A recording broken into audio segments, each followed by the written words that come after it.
Ay, ganda ng tanawin. So, ayun, nasa Kuya Alaska tayo ngayon. Ayan.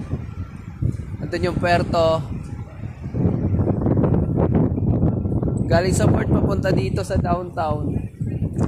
10 minutes lakad. 10 minuto. Kasi nasa medyo malapit na port tayo. Kasi last cruise napakalayo. Buti na lang din na may direct road rail nun. Kaya kasi syempre sayang din yung oras pag lalabas ka ng late na. Diba? Kaya ngayon maswerte. Mainit, hindi gaanong malamig. Tapos maganda yung klima.